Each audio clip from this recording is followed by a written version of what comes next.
हर साल रमजान का मुबारक महीना हमारे पास आता है और अल्लाह ताला चाहते हैं कि हमें बख्श दें, बट हमारी हरकतें वैसी नहीं होती जो हमें करनी चाहिए। जैसे कि तरावी के अंदर वो चीजें जो गलत भी हैं बट हम उस पर आवाज नहीं उठाते क्योंकि ये नॉर्मल हो गया है। जैसे कि ये कि मौसम चेंज हो रहा है तो कुछ को चाहिए कि पंखा चले और कुछ को चाहिए पंखा ना चले। इस पर लोग डिबेट कर रहे होते हैं, बकायदा मस्जिद के अंदर लोग WWE खेल रहे होते हैं। तो ये हमें नहीं करना चाहिए। तो प्लीज इस चीज को सुधारें जरा।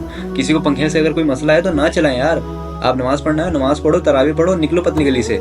दूसरी चीज, जो बच्चे तरावी पढ़ने नहीं आते, सिर्फ हल्ला गुल्ला करने आते हैं, उन बच्चों को हमें रोकना चाहिए। उन बच्चों को समझाना चाहिए कि आप मस्जिद में खड़े हो, अल्लाह के घर में खड़े हो, तो ये हरकत नहीं होनी चाहिए। तो जरा सा समझो इस चीज को। तीसरी चीज ये कि ईशा की नमाज तो हम पढ़ लेते हैं बट तरावी शुरू होती है तो लाइटें बंद करो भाई, लाइटें बंद करो। ये कौन सा लॉजिक है भाई, लाइटें बंद करो। चौथी चीज ये कि तरावी में जो इमाम साहब होते हैं वो तेज पढ़वाते हैं, उस वजह रुकू वगैरह सजदे जल्दी जल्दी होते हैं। तो कुछ लोग तो इतनी जल्दी करते हैं कि वो इमाम साहब से पहले चले जाते हैं। कहने को ये भी गलत है, हराम है, गुनाह है। हदीस के अंदर भी है कि अल्लाह के नबी सल्लल्लाहु अलैहि वसल्लम फरमाते हैं कि अगर कोई शख्स ऐसा करता है कि इमाम से पहले वो अपनी पोजीशन में जाता है तो उसको तो डरना चाहिए कि कहीं ऐसा ना हो कि उसका सर गधे का बना दिया जाए।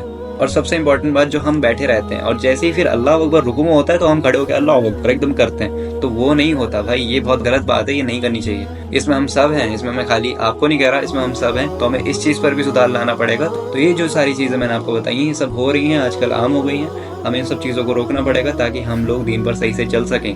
बारकल्लाहु फीकुम, सलाम।